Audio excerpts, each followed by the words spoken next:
Apocalipse, capítulo 6, a partir do versículo 12.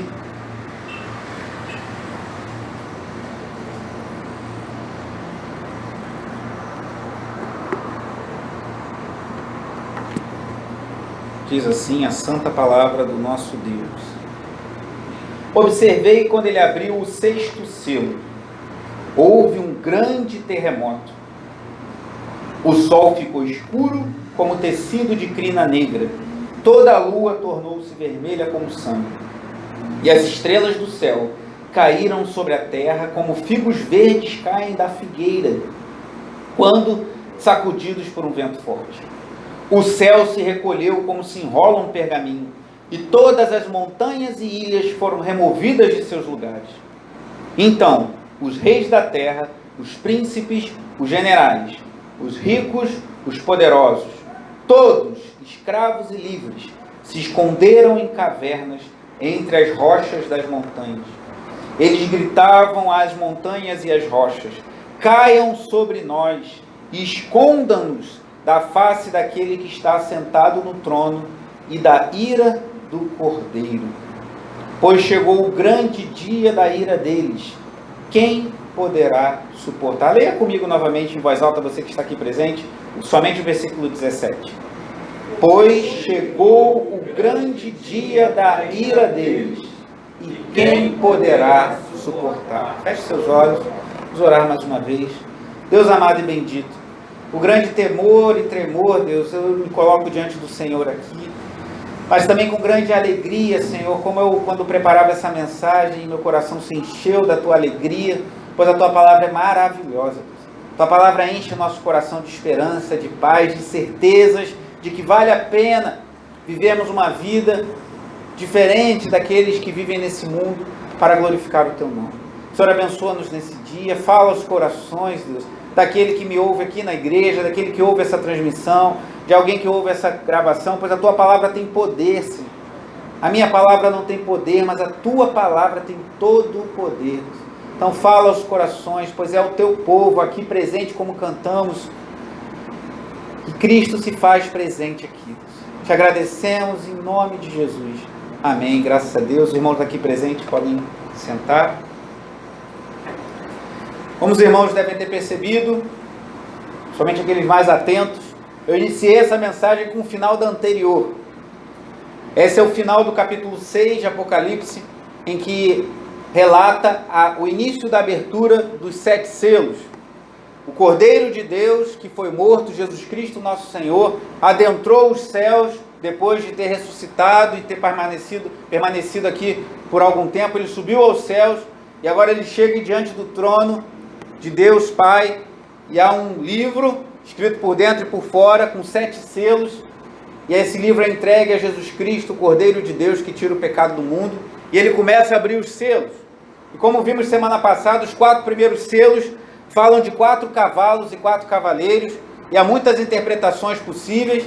O cavalo branco, alguns falam que é um elemento maligno, alguns chegam a dizer que é o anticristo, outros dizem que é o Império Romano, porque os outros 3 cavalos trazem elementos de juízo, mas outros falam, não, o cavalo branco é algo bom, porque branco em Apocalipse sempre se relaciona a algo a Deus, a algo positivo, a algo que honra a Deus. Então alguns falam que é o próprio Jesus Cristo, outros falam que é o Evangelho, e eu particularmente me identifiquei muito com essa visão, que é o Evangelho, que antes de Deus enviar juízo e pragas sobre esse mundo, Ele envia o seu bendito Evangelho, e mesmo em meio a todo o juízo que esse mundo passaria, e já está passando e passará, o Evangelho de Jesus Cristo continua crescendo e prosperando, e assim será, irmão.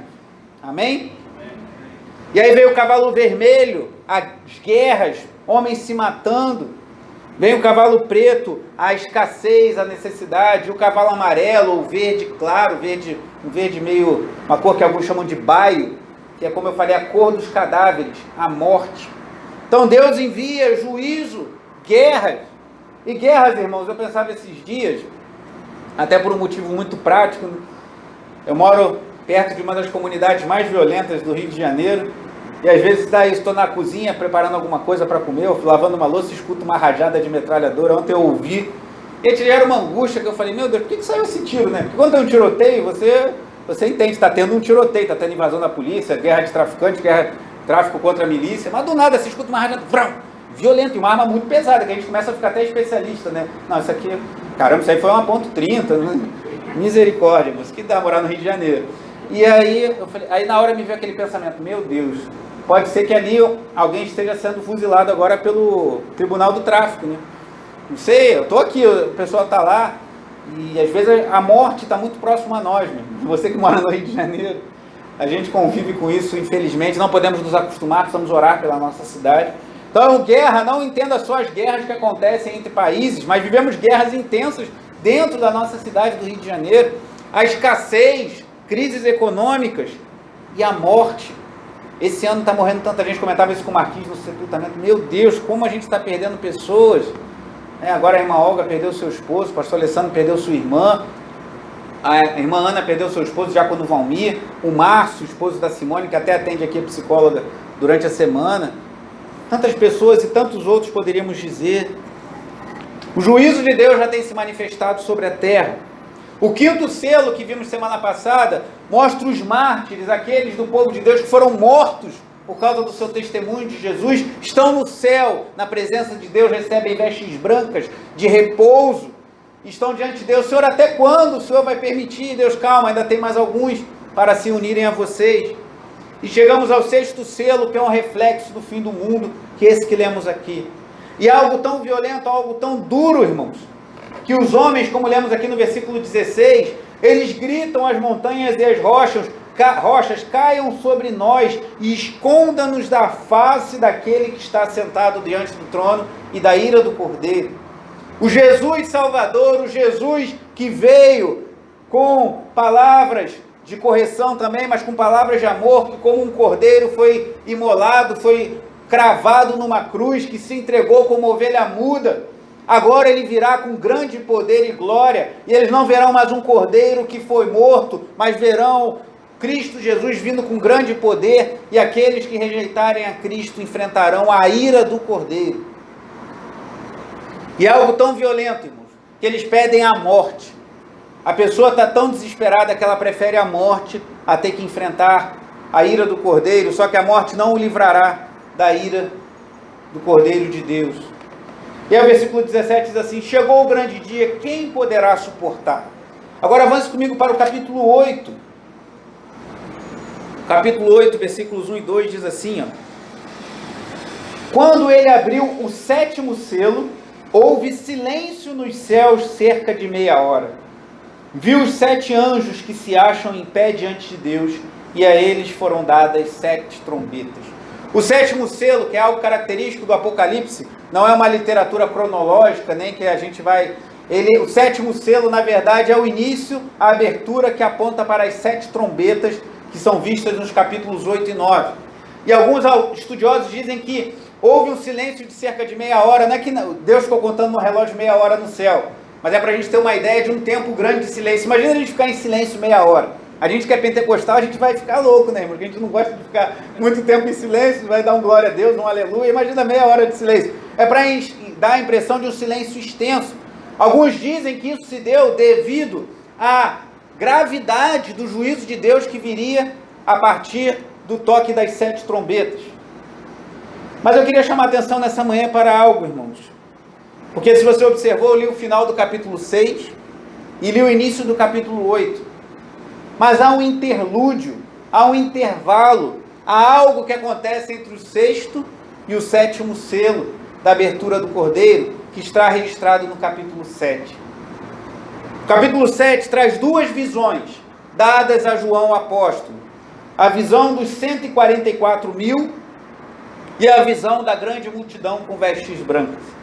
Então Deus revela que haverá um grande juízo e os ímpios desse mundo, os homens, e aqui entenda homens, mulheres, ricos, poderosos, aqueles que rejeitarem Jesus Cristo, preferirão a morte a enfrentar o juízo de Deus. O 8º capítulo abre o 7º selo e virão as trombetas com juízos progressivos, juízos crescentes da parte de Deus sobre a terra. Mas o capítulo 7, irmãos, diz, aonde estará em meio a tudo isso? O povo eleito de Deus.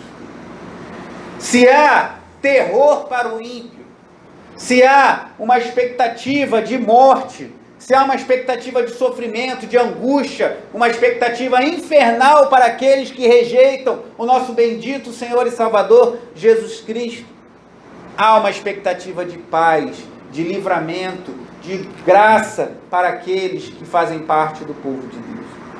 E é sobre isso que o capítulo 7 nos diz.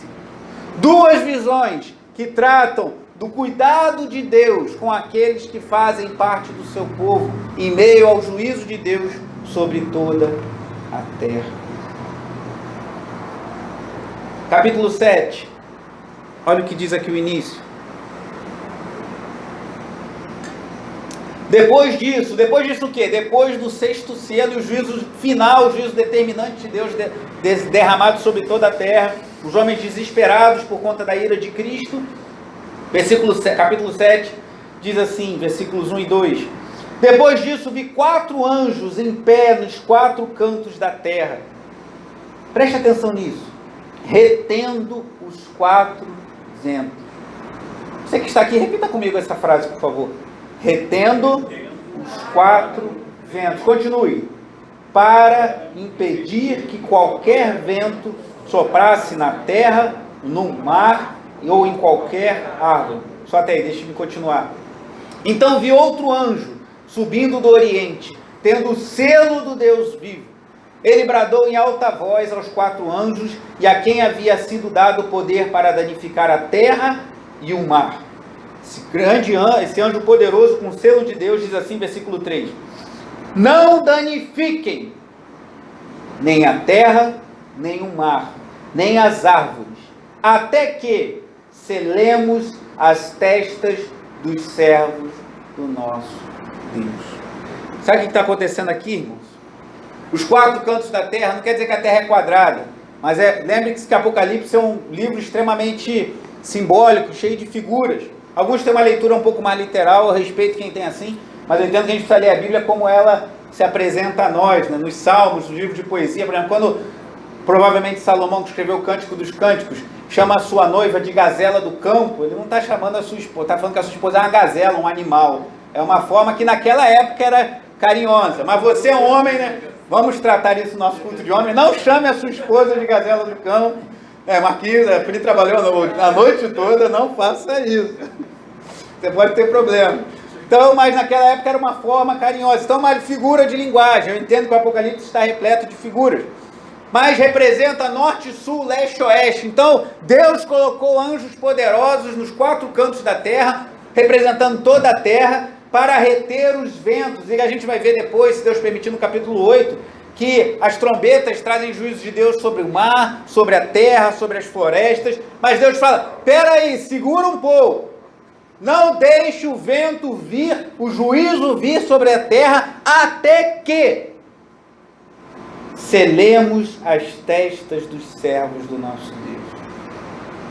Irmãos, tem muita gente preocupada com a marca da besta. A gente vai chegar lá, Apocalipse capítulo 13, se Deus permitir, chegaremos. Mas só para adiantar, dar uma cena dos próximos capítulos. Muita gente se preocupa com isso, vai ser um chip, vai ser assado. Mas amados, nós já temos a marca de Deus em nossas vidas. Nós já temos o selo do Altíssimo. E aquele que tem o selo do Altíssimo não aceitará a marca da besta. E isso eu creio que é muito mais também, como todo o livro de Apocalipse, figurado no sentido de você não poder... Ele fala da marca na testa e nas mãos. Isso significa que tudo que você pensa, a maneira de você enxergar a vida, e a mão significa as ações, como Deus fala lá em Deuteronômio, a gente vai lá daqui a pouco. Então tudo que as pessoas pensam e tudo que as pessoas fazem, ou traz o selo do Altíssimo, ou traz a marca da besta. A marca da besta já está nesse mundo, irmãos. Já está nesse mundo desde o 1º século. E aquelas pessoas que não seguem o Altíssimo, elas têm a marca da besta. Elas seguem a besta, elas seguem o dragão, elas seguem o diabo, irmão. Então, ou você pensa, ou você leva uma vida, ou você age à mão, conforme alguém selado pelo Altíssimo, ou você pensa, você age conforme alguém marcado pelo diabo, para ser condenado como esse mundo. Mas nós que cremos em Cristo Jesus, nós que somos igreja do Senhor, nós fomos selados por Deus, amém? Ele nos alcançou, irmãos. E é isso que Deus está falando. Antes de derramar todo esse juízo, antes de Deus derramar juízo sobre essa terra, Ele para tudo por causa da sua igreja.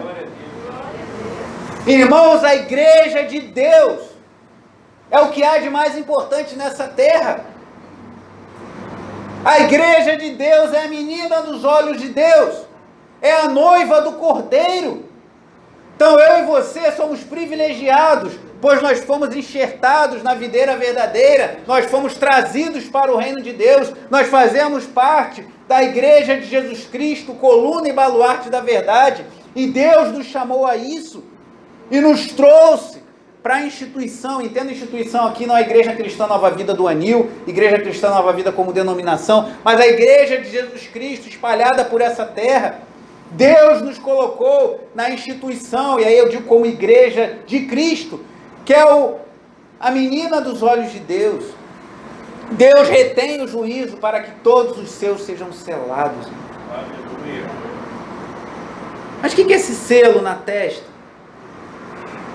E lá no capítulo 6, nós lemos assim no final, né? Chegou o grande dia da ira deles. De quem? Do Deus Pai que está sentado no trono e do Cordeiro de Deus. Quem poderá suportar? Somente aqueles que foram selados por Deus. A pergunta que encerra o capítulo 6 é respondida no capítulo 7. Aqueles que têm o selo de Deus serão preservados nos dias que os juízos de Deus forem derramados, já estão sendo, eu creio, sobre toda a terra. Versículo 4 diz assim, antes do versículo 4, o que é o selo de Deus? Avance para o capítulo 9, aqui de Apocalipse mesmo.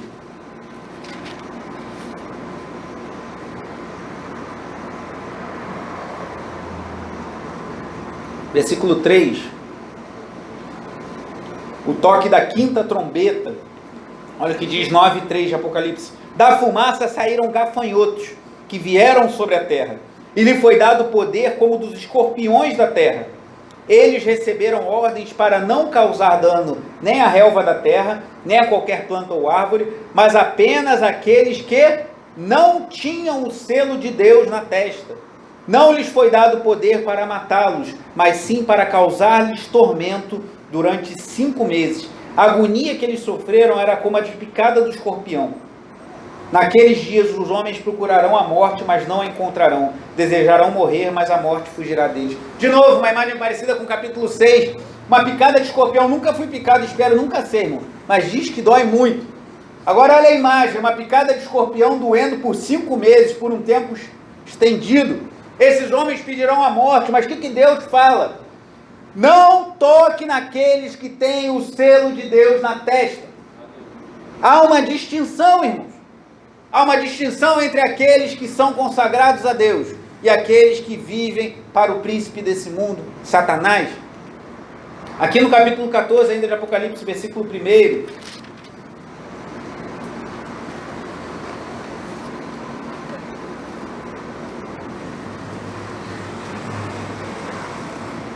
Diz assim, 14:1. Então olhei e diante de mim estava o Cordeiro em pé sobre o monte Sião. E com ele 144.000, que traziam escritos aonde? Na testa, o nome dele e o nome de seu pai. Então o que é esse selo? O nome de Cristo selado em nossas frontes, nós vivermos para a glória de Deus. Mas esse selo também, irmãos, como eu tenho sido repetitivo nisso aqui, mas eu vou ser, me perdoe, também está intimamente ligado ao que vemos no Antigo Testamento. Pois nós não podemos desprezar o Antigo Testamento, pois toda a Escritura é útil para nós, como diz 2 Timóteo 3,16. Então lá no Antigo Testamento nós vemos algo assim também. Vá comigo em Deuteronômio capítulo 6. Quinto livro da Bíblia, Deuteronômio capítulo 6.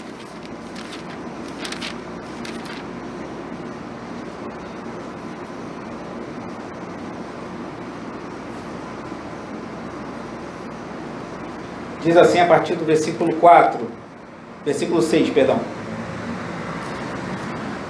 Que Deuteronômio 6:6, o seguinte: que todas estas palavras que hoje lhe ordeno estejam em seu coração. Ensine-as com persistência a seus filhos.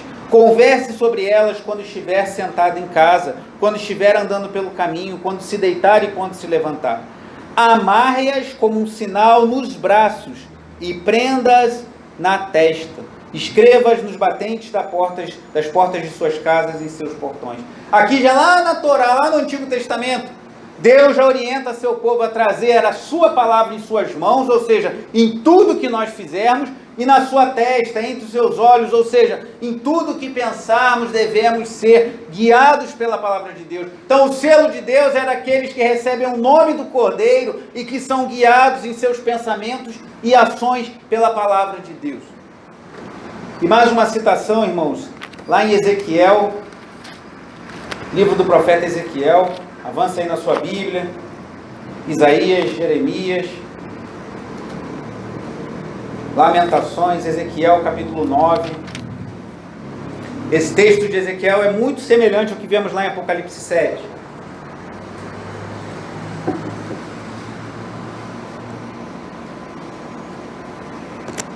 Ezequiel capítulo 9.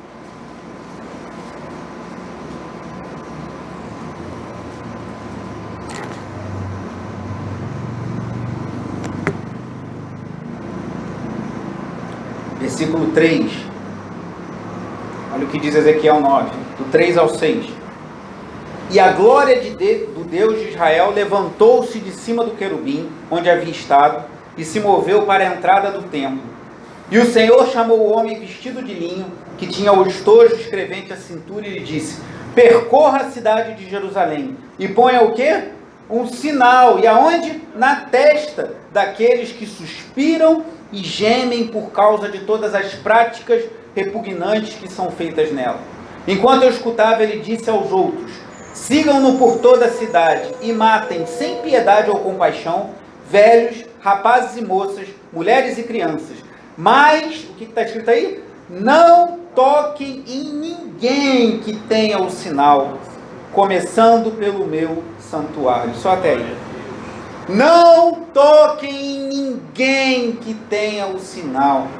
Qual o contexto aqui? O povo de Israel, o povo de Judá estava se desviando dos caminhos de Deus, e Deus dá essa visão para Ezequiel de um homem poderoso, de anjos que iriam trazer morte. Mas antes ele fala: aqueles que têm o selo do Altíssimo não serão tocados.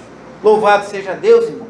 Nós somos preservados por Deus, nós somos guardados pelo Senhor. Nós somos parte da igreja de Jesus Cristo, que é a menina dos olhos de Deus. Aleluia! Isso é maravilhoso, irmãos. Isso é um privilégio, isso é graça. Mas segue lá o texto, versículo 4 de Apocalipse 7. Então ouvi o número dos que foram selados, 144 mil de todas as tribos de Israel. Observe a primeira tribo, da tribo de... Da onde vem o Cristo? Da tribo de Judá. Foram selados 12 mil. Da tribo de Ruben, 12 mil. Da tribo de Gade, 12 mil. Da tribo de Azer, 12 mil. Da tribo de Naftali, 12 mil. Da tribo de Manassés, 12 mil. Da tribo de Simeão, 12 mil. Da tribo de Levi, 12 mil. Da tribo de Issacar, 12 mil. Da tribo de Zebulon, 12 mil. Da tribo de José, 12 mil. Da tribo de Benjamim, 12 mil. Mas quem são esses 144 mil? Uma época até uma seita, se não me engano, os Testemunhos de Jeová. Testemunhos de Jeová é uma seita, tá, irmãos? Falando sem reservas aqui, é uma seita. Porque os Testemunhos de Jeová, eles seguem uma doutrina que foi condenada pela igreja nos primeiros séculos da era cristã, nos concílios, chamada arianismo, que era uma seita, era uma heresia pregada por um homem chamado Ário, que falava que Jesus Cristo não é Deus, mas ele é um semideus. Os Testemunhos de Jeová acreditam nisso até hoje. Eles têm reservas também em relação à pessoa do Espírito Santo. Então o Testemunho de Jeová é uma seita. Também eles creem em heresias. Você pode conversar, ter um amigo do Testemunho de Jeová, pregar o evangelho para eles. Se você quiser conversar depois mais comigo, com o nosso líder da escola dominical, a gente pode tratar sobre isso. Eles são uma seita porque eles não creem que Jesus Cristo é Deus. E eles às vezes falam assim: agora você tem que me provar como Jesus Cristo é Deus. Na verdade, eles têm que nos provar como Jesus Cristo não é Deus. E ele é tão adorado em todas as Escrituras. Como estamos cantando, como abrimos o culto lendo Apocalipse 5, e digno é o Cordeiro, o único digno de adoração é Deus. Se Jesus Cristo não é Deus, eles é que tem um problema, não é a gente.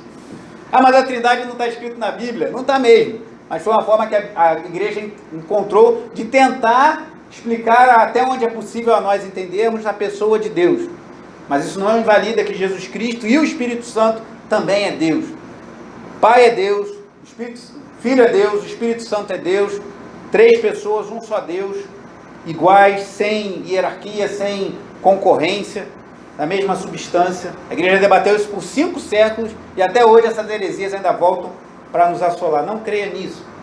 Mas parece que, salvo engano, os testemunhos de Jeová, uma época chegaram a dizer que 144 mil seriam os únicos que seriam salvos, ou os únicos que iriam morar no céu, algo assim. Só que o grupo cresceu e aí começou a complicar, porque já tinha mais de 144 mil. Então aqui nós cremos, como a maioria dos estudiosos defende, esse 144 mil não é literal, irmãos. Como vemos em vários números aqui no Apocalipse, não é uma numerologia como a gente vê hoje em dia. A numerologia que você vê por aí é a pessoa querer descobrir o poder dos números para se dar bem na vida. Não é isso. Há uma lógica dos números aqui em Apocalipse para nós entendermos a sua mensagem. Então 144 mil não quer dizer que são 144 mil pessoas necessariamente. Você vê que são 12 mil das 12 tribos de Israel. E essa lista das tribos de Israel também varia, que aqui está ausente a tribo de Dan, que é uma tribo que lá em Juízes 18 se entregou à idolatria, mas alguns entendem que não é por isso, é para Deus mostrar que essa lista inclui pessoas de diferentes lugares. E alguns entendem que esses 144 mil, que é 12 vezes 12 vezes 1000, o número 12 é muito importante na Bíblia, é o número do governo de Deus, 12 apóstolos, 12 tribos de Judá, 24 anciãos, 12, 2 vezes. Então 12 vezes 12, o número do governo de Deus, vezes 10 ao cubo, 10 vezes 10 vezes 10, mostra uma totalidade. E alguns entendem que esses 144 mil são judeus convertidos a Cristo. E outros entendem que se aplica a toda a igreja. Eu não vou entrar nesses detalhes, mas se você quiser estudar mais sobre isso é interessante. Mas eu acho interessante a linha que segue um autor chamado George Led, que é um dos mais respeitados autores que escrevem sobre Apocalipse. E ele entende que esses 144 mil são a igreja, o Israel espiritual. Porque no Novo Testamento o Israel de Deus é a igreja. Porque Deus deixou de ter o povo de Israel como seu povo particular, embora outros povos já tivessem entrado em Israel, como vemos com Raabe, com Ruth, a Moabita. Mas Deus agora, ele expande, e como nós temos lido aqui em Apocalipse, pessoas de todos os povos, tribos, línguas e nações fazem parte do reino de Deus, do povo da igreja do Cordeiro. Então alguns entendem que esses 144 mil são esses que foram guardados por Deus, judeus que se converteram a Cristo, ou judeus e crentes como nós que não somos judeus, pelo menos a maioria aqui eu acredito que não seja, e Deus continua guardando a sua igreja. Então, irmãos, o que nós aprendemos disso aqui? Deus visitará e já está visitando essa terra com muito juízo. Como eu disse semana passada, o reverendo Hernando Dias Lopes disse que a Covid-19 é uma trombeta de Deus. Não quer dizer que é uma das 7 trombetas, mas é um alarme de Deus para que o mundo acorde que nós não temos controle sobre coisa alguma. Que basta um vírus sair, não sabemos direito a origem dele, né, da onde veio da China, mas não sabemos detalhes ainda, mas para causar toda essa turbulência que estamos vivendo. Então Deus está avisando, virá juízo, já está vindo, mas aqueles que pertencem a Deus, aqueles que se renderam a Cristo, aqueles que dedicam sua vida para a glória do Senhor, serão selados e serão preservados pelo Altíssimo. Glória a Deus. E aí vem a segunda visão, irmãos. Se a primeira visão é dos 144 mil, a segunda visão é de uma multidão, versículo 9. Depois disso olhei, e diante de mim estava uma grande multidão, de quantos? 144 mil? 100 e ainda mais? Não, ninguém podia contar, de todas as nações, tribos, povos e línguas, como cantamos hoje de manhã, em pé diante do trono e do Cordeiro, com vestes brancas e segurando palmas. Palmas aqui, irmãos, naquela época, era utilizado em celebrações, em festividades. Então o que a gente vê ali é a igreja no céu. Lembre-se que João estava na terra, o Cordeiro estava andando, ele viu Jesus glorificado com grande poder, andando entre os 7 candelabros, as 7 igrejas lá da Ásia Menor, que representam a igreja na sua totalidade. Ele vê Cristo na terra andando no meio da sua igreja, e agora ele, a partir do capítulo 4, é levado aos céus, e lá ele vê uma grande multidão com vestes brancas, ou seja, foram justificados dos seus pecados, tivemos nossos pecados cancelados pelo sangue de Jesus, e agora descansam e adoram a Deus nessa grande celebração, segurando palmas, representando que eles estão celebrando ao Senhor, e clamavam em alta voz: a salvação pertence ao nosso Deus, que se assenta no trono e ao Cordeiro. Mas não só a igreja, olha o que diz o verso 11, todos os anjos estavam em pé ao redor do trono, dos anciãos e dos 4 seres viventes. Eles se prostravam com o rosto em terra diante do trono e adoraram a Deus, dizendo: Amém! E aí vem o louvor sétuplo, como acontece em Apocalipse algumas vezes. 7 atributos de Deus são exaltados aqui: louvor e glória, sabedoria, ação de graças, honra, poder e força sejam dados ao nosso Deus para todo sempre. Amém. Só até aí por enquanto.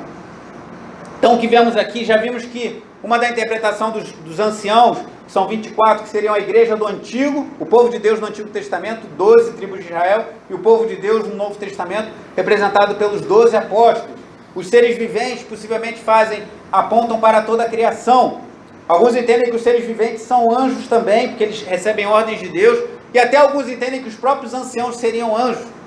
Então, independente se você entende que os anciãos representam a igreja, que representam anjos, os seres viventes, a criação, ou anjos também, o que importa nós entendermos aqui é que enquanto nós estamos aqui militando na terra, enquanto nós como igreja estamos brigando, pelejando para viver uma vida como alguém que foi selado por Deus, enquanto nós estamos enfrentando Covid, pandemia, crise econômica, crise política, violência, enquanto você está trabalhando lá dia a dia, acordando cedo para ganhar o seu pão, para honrar sua família, para prover o pão nosso de cada dia, com a graça de Deus, enquanto estamos trabalhando, pregando o evangelho e vivendo nesse mundo, há uma igreja nos céus adorando ao único que é digno.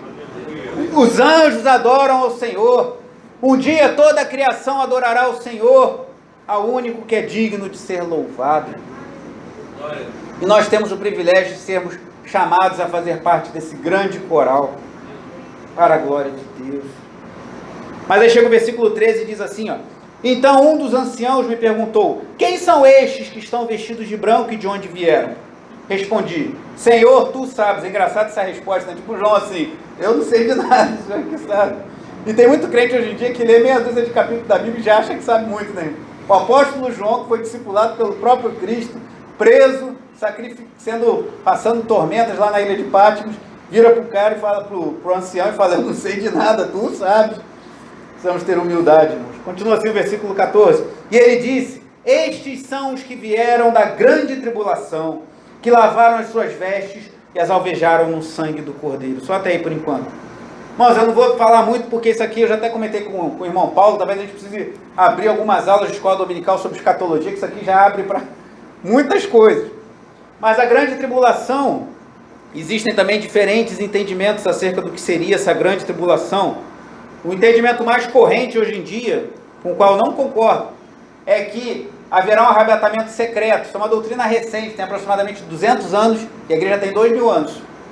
De que haverá um arrebatamento secreto, e quem fica aqui, alguns chegam a dizer que quem fica aqui nesse período de grande tribulação, que alguns falam que vai durar 7 anos, também é uma visão muito literal dos números em Apocalipse, e aqueles que ficarem aqui esses 7 anos, alguns chegam a dizer que até teria que ganhar a sua salvação com o seu próprio sangue. Mas a Bíblia não ensina que a gente vai ser salvo pelo nosso sangue, nem de Gênesis até Apocalipse, em momento nenhum. Nós somos salvos pela graça, pela fé no Messias de Deus, Jesus Cristo, nosso Senhor.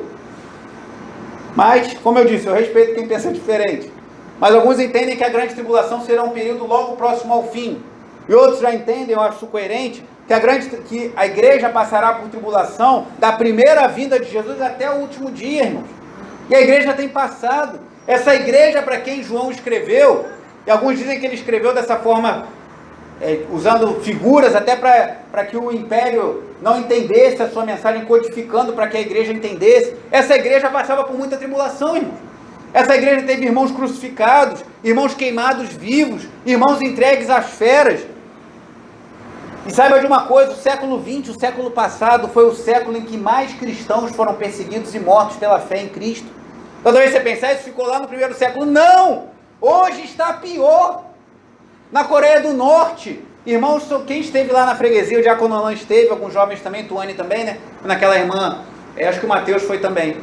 Aquela irmã norte-coreana veio relatar as barbaridades que ela sofreu na prisão. A Coreia do Norte, que é uma ditadura comunista, e prende os cristãos, e ela apanhava, e ela sofria, ela esteve às portas da morte muitas vezes. Hoje em dia, irmãos, há perseguição em muitos países. Então, muitos cristãos hoje já passam por tribulações terríveis. Nós passamos em alguma medida também, não desse tipo, mas de outros.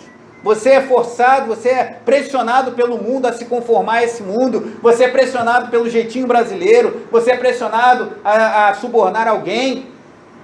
Mas nós temos o selo de Deus na testa e devemos viver de modo íntegro diante do Senhor. Então alguns entendem que essa tribulação a igreja sofrerá por toda a sua era. Mas ele diz, estes vieram da tribulação e lavaram as suas vestes e alvejaram no sangue do Cordeiro. E aqui, irmãos, está a mensagem central da igreja. A mensagem central da igreja não é ficar fazendo conta de quantos anos vai durar isso ou aquilo, ou ficarmos pregando prosperidade, ou pregarmos algumas outras coisas, mas a mensagem da igreja é a cruz de Cristo. Aqui aponta, lavaram as suas vestes no sangue do Cordeiro. A nossa mensagem central é que Jesus Cristo morreu naquela cruz.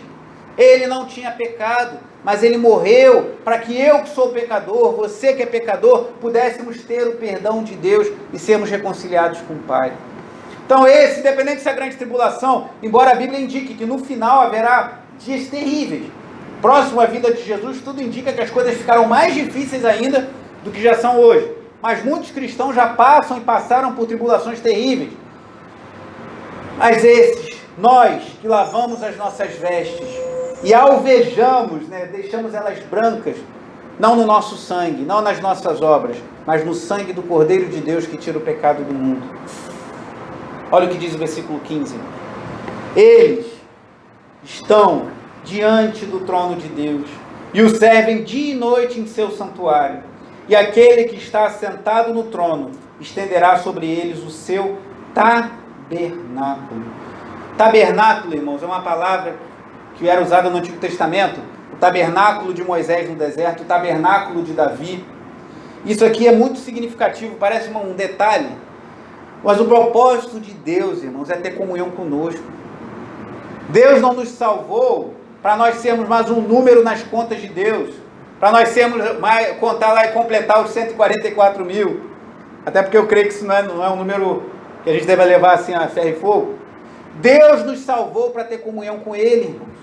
Lá em João 17,3, Jesus Cristo orando ao Pai, Ele diz assim: a vida eterna é esta, que conheçam a Ti, o único Deus verdadeiro, e a Jesus Cristo a quem enviaste. E conhecer ali não é só saber coisas, mas é ter relacionamento. Então Deus vai tabernacular com o seu povo. É o que, quando diz que Jesus veio, João 1,14, diz que Jesus viveu entre nós. O verbo usado no grego ali para viver é o mesmo que tabernacular. Jesus veio nesse tabernáculo terrestre, Ele veio como homem para ter comunhão conosco. Ele nos chama, irmãos, a ter comunhão com Ele. Então o propósito de Deus é nós vivermos na sua presença para sempre.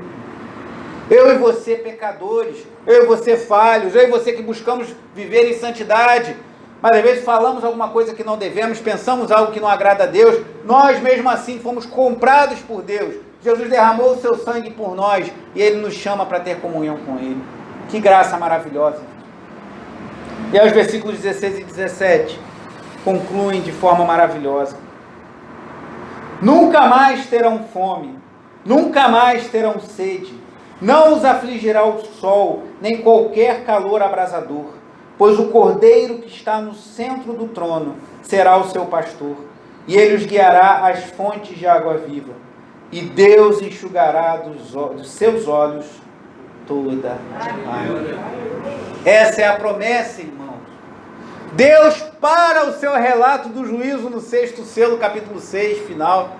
Antes de falar do 7º selo e da abertura das trombetas, Deus para tudo, fala para os anjos: retém os ventos, cele os que são meus, porque esses nunca mais terão fome nem sede, não sofrerão mais com o calor do sol, nem nada que os aflija. Imagina para alguém, irmãos, que foi condenado pelo Império Romano a morrer queimado num madeiro, que muitos homens foram incendiados, morreram sendo colocados, amarrados a uma estaca, colocando uma lenha e acendendo fogo. Imagina essa pessoa lembrando dessas palavras, aquele sol, aquele calor das chamas sendo aceso e começando a consumir seu corpo. Deve ser uma morte horrível, irmãos, faço ideia. Mas imagina essa pessoa naquele momento, lembra da promessa de Deus: nem qualquer calor abrasador o afligirá. E essas pessoas se entregavam à morte, como nós crentes hoje não fazemos, irmãos.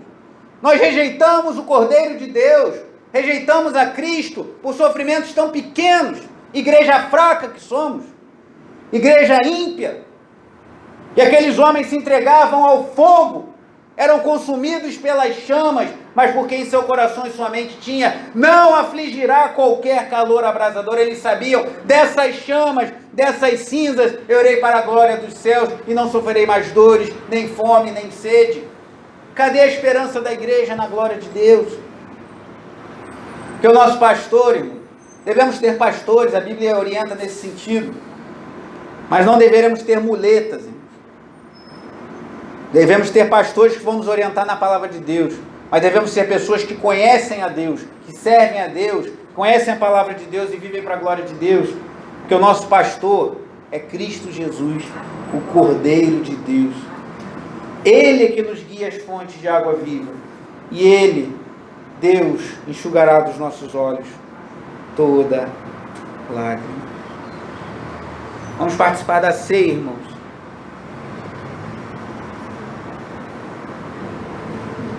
Nos lembrando que Deus vai julgar esse mundo ímpio. Deus vai derramar grande juízo sobre toda a terra.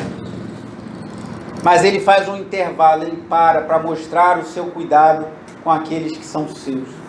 E eu e você somos chamados por Deus.